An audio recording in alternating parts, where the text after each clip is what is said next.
அம்மன் அருள் TV நேயர்களுக்கு அன்பான வணக்கங்கள். உங்கள் பாரம்பரிய அருள்வாக்கு ஜோதிடர் பாலசுப்ரமணியன் அடியனின் அன்பு வணக்கங்கள்.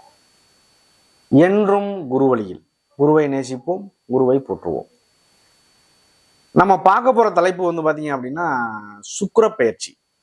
இந்த சுக்கிரன் பார்த்தீங்க அப்படின்னா இந்த பெயர்ச்சி ஆகப்பட்டது அவருடைய சொந்த வீடான ரிஷப வீட்டில இருந்து பார்த்தீங்க அப்படின்னா அவருடைய 2ஆம் இடமான மிதுன வீட்டுக்கு பயிற்சி ஆகிறார்.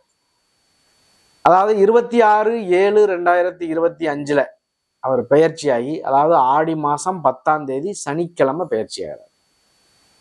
அவர் பெயர்ச்சி ஆகிறதுங்கிறது பார்த்தீங்க அப்படின்னா சுக்கிரன் அப்படின்னாலே பார்த்தீங்க அப்படின்னா ஒவ்வொரு ஜாதகத்துக்கும் எவ்வளவு ஒரு முக்கியமான கிரகம் அப்படிங்கிறது உங்களுக்கு தெரியும். இந்த 12 ராசிகளுக்குமே பார்த்தீங்க அப்படின்னா சுக்கிரன் அப்படின்னாலே ஒரு சுகபோகமான ஒரு வாழ்க்கைக்கு சொந்தக்காரர் அப்படிங்கிற ஒரு விஷயம் நமக்கு நல்லாவே தெரியும். அதுலயும் இந்த சுக்கிரன் 2ஆம் இடமான உங்களுடைய இந்த ரிஷப ராசிக்கு 2ஆம் இடம், அதாவது மேச ராசியில இருந்து தொடங்கி மீன ராசி வரை நம்ம இந்த சுக்கிர பயிற்சி எப்படி இருக்கும் அப்படிங்கிற ஒரு விஷயத்த பார்க்க போறோம். ஒரு மனிதன் பார்த்தீங்க அப்படின்னா ஆரம்ப காலத்துல இருந்து ஒரு முடிவு காலம் வரைக்குமே ஒரு வாழ்க்கையில இன்பத்தோடவும் செல்வ செழிப்போடவும் சந்தோஷத்தோடவும் வாழ்க்கையை ஆரம்பிச்சு வாழ்க்கையை சந்தோஷப்படுத்தக்கூடிய ஒரு கிரகம் அப்படின்னா அது சுக்கிர பயிற்சி தான். சுக்கிரன் தான் ஒருவருக்கு சுக்கிரன் நல்ல நிலைமையில மட்டும் இருந்தால் அவருடைய வாழ்க்கை என்றுமே பார்த்தீங்க அப்படின்னா ஒரு சந்தோஷத்தையே ஏற்படுத்தும்.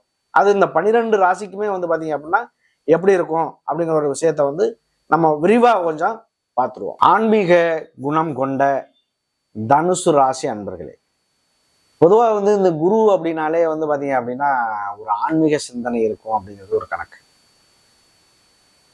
ஆரம்ப காலகட்டம் இந்த தனுசு ராசியை பொறுத்த அளவுக்கு பார்த்தீங்க அப்படின்னா அவங்களுடைய பிறப்பு விதியில கொஞ்சம் சாமி அப்படிங்கிறதெல்லாம் ஒரு நம்பாத ஒரு சூழ்நிலையில இருந்தாலும் அவங்களுடைய வயசும் வாலிபம் எல்லாம் மாறும் பொழுது அப்படியே பார்த்தீங்க அப்படின்னா அவங்க கண்டிப்பாக அந்த தெய்வ வழிபாடு அப்படிங்கிறது ரொம்ப சிறப்பா பண்ணக்கூடிய ஒரு ராசியா அமையும் தனுசு ராசி.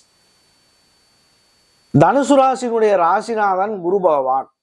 இந்த குரு பகவான் பார்த்தீங்க அப்படின்னா 6ஆம் இடமான சத்ருஸ்தானத்துல இருந்தவர் 7ஆம் இடத்துக்கு உங்களுக்கு பயிற்சியாகி இந்த 5வது மாசம் பார்த்தீங்க அப்படின்னா பயிற்சியாகி இருக்காரு.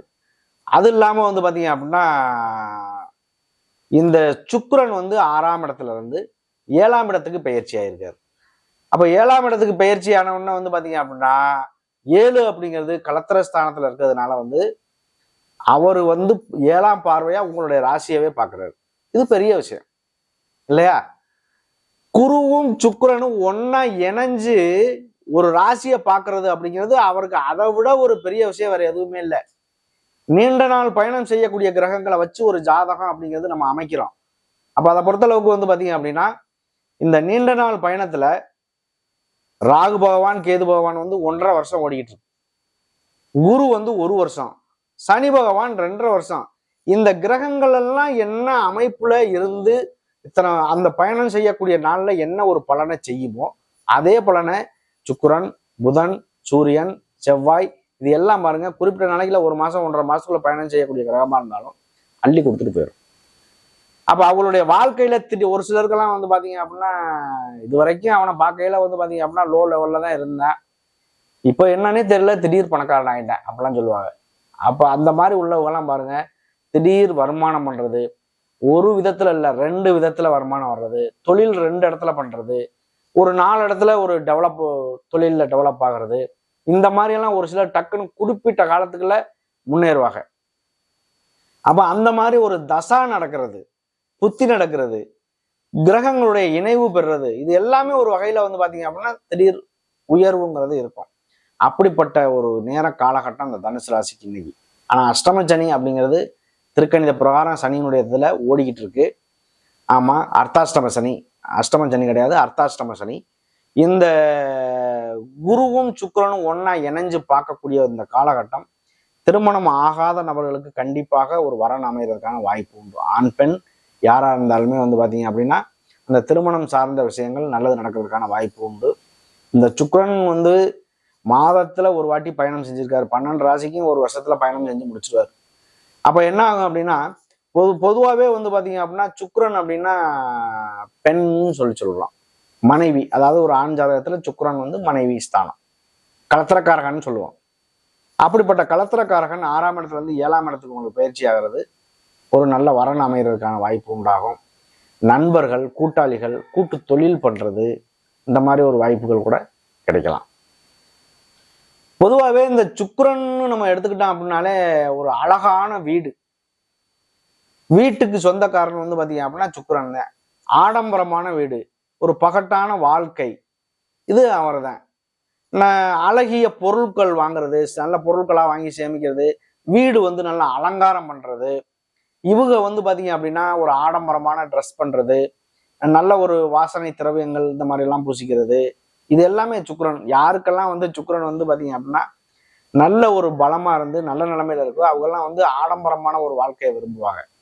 வாழ்ற வாழ்க்கையை கொஞ்ச நாள் வாழ்ந்தாலும் அதை என்ஜாய் பண்ணி நல்ல லெவல்ல வாழணும் அப்படின்னு ஒரு மன உறுதியோட வாழக்கூடியவர்கள் இந்த சுக்கிரன் பலம் பெற்றவர்கள். பணம் வந்து பாத்தீங்க அப்படின்னா அவங்களுக்கு வருமானம் வரும். ஒரு வீடு கட்டுறது எல்லாமே வந்து இப்ப சுக்கிரனும் குருவும் ஒன்னா இணையுது அப்படின்னா யாருக்கெல்லாம் ஒரு பெரிய வீடா கட்டுவாங்க அப்படிங்கிறது ஒரு கனவு இருக்கும். நம்ம வந்து யாருமே நம்ம சின்ன வீடா கட்டி அதுல வாழ்ந்தா போதும் அப்படிங்கிற ஒரு எண்ணம் யாருக்கும் ஒரு சிலருக்கு இருக்கலாம். எல்லாருக்கும் வந்து பாத்தீங்க அப்படின்னா நம்மளும் அடுத்தவனை பாத்தீங்க அப்படின்னா பெரிய வீடாக கட்டிருக்காப்பா, நமக்கும் ஒரு பெரிய வீடு கட்டணும் அப்படிங்கிற எண்ணம் லட்சியம் எல்லாருக்குமே இருக்கும். ஆனால் இதெல்லாம் யாருக்கு அமையும்? எல்லாருக்கும் அமைஞ்சிருமா? எல்லாருக்குமே நல்ல நேரம் வந்துருமா? அப்படி இல்லை. பொதுவா வந்து பாத்தீங்க அப்படின்னா இந்த சுக்கிரனும் குருவும் யாருக்கெல்லாம் நல்ல நிலைமையில இருக்கோ அவங்களுடைய இது எல்லாமே வந்து பாத்தீங்க அப்படின்னா பெரும் லெவல்ல ஒரு வீடு கட்டக்கூடிய அமைப்பு வரும். லக்னத்தை குருவும் சுக்கிரனும் ஒன்னா இணைஞ்சு பார்த்தாலோ, லக்னாதிபதியோட இணைவு பெற்றாலோ, சுபஸ்தானத்துல இருந்து பார்த்தாலோ, இல்ல திரிகோணத்துல இருந்தாலோ ஏதோ ஒரு வகையில ஒரு மாற்றங்கள் கண்டிப்பாக இருக்கும். இந்த தனுசு ராசிக்கு இந்த அமைப்பு இருந்தான்.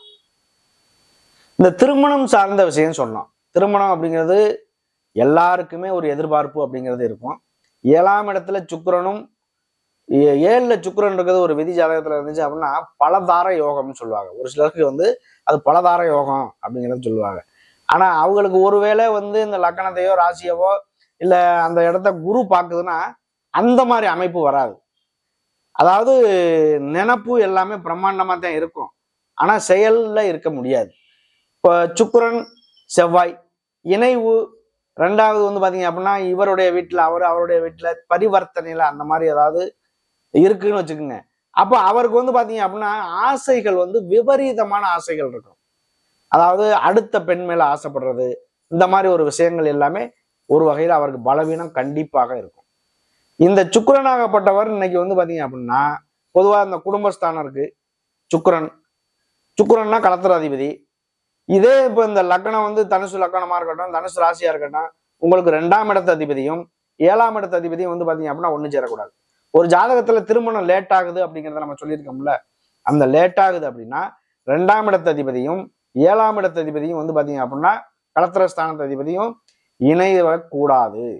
இணைஞ்சால் திருமணம் அப்படிங்கிறது லேட் ஆகும். ஒரு இப்ப நார்மலா 25 வயசுல கல்யாணம் ஆகுது அப்படின்னா 30 வயசுக்கு இழுத்துட்டு போயிடும். அப்ப 30 வயசுல கல்யாணம் ஆகுதுன்னா 35ன்னு இழுத்துட்டு போயிடும். அப்ப அந்த மாதிரி ஒரு சூழ்நிலைகள் அமையும். இதே வந்து பாத்தீங்க அப்படின்னா இந்த 2ஆம் இடமான குடும்பஸ்தானத்து அதிபதியும் 7ஆம் இடமான கலத்திரஸ்தானத்து அதிபதியும் 6, 8, 12 மறைவு ஸ்தானத்துக்கு போகுதுன்னு வச்சுக்கோங்க. கல்யாணம் அப்படிங்கிறது வந்து பாத்தீங்க அப்படின்னா ஒரு சிலருக்கெல்லாம் நிறைய 40 வயசு ஆகின்னு கல்யாணமே ஆகலப்பா அப்படிலாம் சொல்றாங்கல்ல. அப்ப அந்த மாதிரி விஷயம் கேள்விக்குறியாகும். அதே இடத்த அந்த தோஷமான இடமா இருக்கு, அதே இடத்த குருவினுடைய அனுக்கிரகத்துக்குள்ள வந்துருச்சு வச்சுக்கோங்க. ஆனா அந்த தோஷமான இடம் கூட குருவினுடைய பார்வை பட்டாலே, அதனாலதான் சொல்றோம் குரு பார்த்தால் கோடி நன்மை. அப்ப அந்த குரு பகவான் பார்க்கும் பொழுது பார்வைக்கு பலன் உண்டு. அப்படிப்பட்ட நபர்களுக்கு திருமணம் ஆயிரும். இப்ப 2ஆம் இடம் வக்ரம் ஆகுது. 2ஆம் இடம் வக்ரமாச்சு அப்படின்னாக்க ஒரு சிலருக்கு சீக்கிரமே திருமணம் ஆகும். ஆனா அது ஏதாவது ஒரு வகையில பலவீனமும் ஆகும், பிரிவினைகளும் ஆகும், சண்டை சச்சரவுகள் ஏற்படும். அப்படிப்பட்ட ஒரு இதுவும் உண்டு. எல்லாருக்குமே எல்லா கிரகமும் நல்லதையும் செய்யறது கிடையாது, கெட்டதையும் செய்யறது கிடையாது. அவரவருடைய விதி ஜாதகத்தினுடைய அமைவை பொறுத்து இன்னைக்கு நடப்பு அப்படிங்கிறது கோச்சாரம், இந்த தசாபுத்தி, இதை வச்சுதான் ஒரு கணக்கு எடுக்கவே முடியும். இதுல வந்து பாத்தீங்க அப்படின்னா முதல் நட்சத்திரம் அப்படிங்கிறது மூல நட்சத்திரம். மூல நட்சத்திரம் கேது பகவானுடைய நட்சத்திரம். கேது அப்படின்னாலே வந்து பார்த்தீங்க அப்படின்னா விநாயகர் வழிபாடு, ஆஞ்சநேயர் வழிபாடு இதெல்லாம் செய்யும்போது உங்களுடைய வாழ்க்கையில நீங்க என்ன என்ன அனுபவிச்சீங்களோ, அதாவது ஒரு கமாண்ட் ஒன்று வந்துருந்துச்சு. அது வந்து பார்த்தீங்க அப்படின்னா முன் ஜென்ம கர்மாவை நம்ம அனுபவிக்கிறோம் அப்படின்னு சொல்லி போட்டிருந்தோம். அதுல வந்து மனித பிறவி அப்படிங்கிறது ஒரு வாட்டி தானே, அப்புறம் எப்படி முன் ஜென்மம் நமக்கு வேலை செய்யும் அப்படின்னு நிறைய பேர் கேட்டிருந்தாங்க. இருந்தாலுமே வந்து இந்த பிறவியிலையும் நாம வந்து பாத்தீங்க அப்படின்னா ஆரம்பத்துல இருந்து கடைசி வரைக்கும் என்ன பாவ புண்ணியங்கள் செய்யறோமோ அந்த பாவ புண்ணியத்துக்கு தகுந்த மாதிரி வந்து பாத்தீங்க அப்படின்னா நமக்கு பலனை ஒரு நேரத்துல கொடுக்கக்கூடியது சனி பகவான். அப்ப அதனாலதான் அவரை நம்ம கர்மக்காரகன்னு சொல்லி சொல்றோம். அப்படிப்பட்ட கர்மக்காரகன் வந்து பாத்தீங்க அப்படின்னா உங்களுடைய 4ஆம் இடத்துக்கு 2ஆம் இடத்துக்கும் 3ஆம் இடத்துக்கும் உள்ள அதிபதி 4ஆம் இடத்துல வந்து வக்ரத்துல இருக்காரு. அதுக்கு தனியா ஒரு வீடியோவே போடுவோம். இருந்தாலும் இந்த மூல நட்சத்திரக்காரர்கள் ஆஞ்சநேயர் வழிபாடு, விநாயகர் வழிபாடு செய்யறது உங்களுக்கு ஒரு நல்ல மாற்றத்தை கொடுக்கக்கூடிய ஒரு காலகட்டமா அமையும். அடுத்து பூராட நட்சத்திரம். பூராட நட்சத்திரம் வந்து பாத்தீங்க அப்படின்னா இந்த தனுசு ராசியில 1ஆம் பாதம், 2ஆம் பாதம், 3ஆம் பாதம், 4ஆம் பாதம் 4 பாதங்கள் கொண்டது இந்த பூராட நட்சத்திரம். பூராடம் நூலாடாது ஒரு பழமொழியும் உண்டு. பூராட நட்சத்திரக்காரர்கள் வந்து பாருங்க, நிறைய பேர் வந்து பாத்தீங்க அப்படின்னா ஒரு சிலருக்கு வந்து ஒரு சில தோஷங்கள் ஒரு ஜாதகத்துல இருக்கிறது அப்படிங்கிறது சகஜமான விஷயம். பூராட நட்சத்திரம் வந்து நூலாடாதுன்னு சொல்லுவாங்க. அதாவது ஒரு சிலருக்கு வந்து இந்த தாலி பாக்கியம் அந்த ஒரு சில விஷயங்கள்லாம் இருக்காது. தோஷங்கள்ல வந்து பாத்தீங்க அப்படின்னா தாலியை போடக்கூடாது, வைக்கக்கூடாது அப்படின்லாம் சொல்லியிருப்பாங்க. ஆனா அது அவரவருடைய விதி ஜாதகத்தை பொறுத்து தான். நம்ம அந்த 12 ராசிக்கும் சொல்லக்கூடிய பலன் பொது பலன் மட்டும்தான். எல்லாருக்குமே வந்து நமக்கு இந்த ஒரு தோஷம் இருக்கு அதெல்லாம் ஒரு நினைச்சுக்கவே வேண்டிய அவசியம் இல்லை. உங்களுக்குன்னு நேரம் குரு பார்வைக்குள்ள குரு வியாழன் நோக்கத்துல ஏதோ ஒரு வகையில தசாபுத்தி எல்லாம் ஒத்துழைக்குது அப்படின்னா உங்களுக்கும் வாழ்க்கைங்கிறது சிறப்பாயிரும். அதை பத்தி கவலை இல்லை. ஆனா பட வேண்டிய நேரத்துல கஷ்ட சூழ்நிலைகள் அப்படிங்கிறது ஏதாவது ஒரு வகையில கஷ்டப்பட்டுத்தான் ஆகிற மாதிரி சூழ்நிலைகள் மாறும். இந்த பூராட நட்சத்திரத்துக்கும் வந்து பாத்தீங்க அப்படின்னா சுக்கிரனுடைய நட்சத்திரங்கள்னால 6ஆம் இடத்துல இருந்து 7ஆம் இடத்துக்கு பயிற்சியாகி குருவோட சேர்ந்து உங்களுடைய ராசியை பார்க்கறதுனால, அதாவது பொதுவாகவே வந்து பூவோடு சேர்ந்த நாரும் மணக்கும். அந்த மாதிரி இந்த குரு சுக்கிரன் ரெண்டுமே சுபரான கிரகம். தேவகுரு அசுரகுரு 2 பேரும் ஒன்று சேர்ந்து பார்க்கல எப்படி இருக்கும். அது எந்த இடமா இருந்தாலும் வேணா இருக்கட்டும், இருந்து உங்களை பார்க்கும்போது வாழ்க்கையில ஒரு நல்ல வெற்றி கிடைக்கிறதுக்கான வாய்ப்பு உண்டு பூராட நட்சத்திரத்துக்குமே. அடுத்து வந்து பாத்தீங்க அப்படின்னா உத்திராடம். உத்திராட நட்சத்திரத்தை பொறுத்தளவுக்கு சூரியனுடைய நட்சத்திரம். சூரியன் அப்படின்னாலே வந்து பாத்தீங்க அப்படின்னா ஒரு ராஜ கிரகம். சூரியனை மையமா வச்சு எல்லா கோள்களுமே இயங்குது. அதெல்லாம் நம்ம எடுத்துக்க வேண்டிய விஷயம் தான். இருந்தாலும் சூரியனை வந்து பாத்தீங்க அப்படின்னா சுபக்கிரகமா எடுத்துக்கிறது இல்லை. அப்ப இந்த உத்திராட நட்சத்திரக்காரர்கள் எப்பவுமே வந்து பாத்தீங்க அப்படின்னா ஒரு ஆளுமை திறன்கிறது அவங்களுக்குள்ள இருக்கும். ஒரு அடக்கி ஆளக்கூடிய ஒரு தன்மையும் இருக்கும். தனக்கு நிகர் தானேன்னு ஒரு வாழக்கூடிய ஒரு தன்மையை கொண்டவர்கள். இது எல்லாமே இந்த உத்திராட நட்சத்திரக்காரர்களுக்கு இருக்கும். ஆனா அதிக கோப குணமும் கொண்டவர்கள். அந்த கோபத்தையும் அனுசரித்து அரவணைப்போடு வாழக்கூடிய நபர்களும் அவர்கள் தான். அப்படிப்பட்ட நேர்களுக்கு குரு பார்வை இருக்கிறதுனால இந்த வருஷமே அவங்களுக்கு ஒரு நல்ல மாற்றத்தை தர வாய்ப்பு இருக்கு. நன்றி.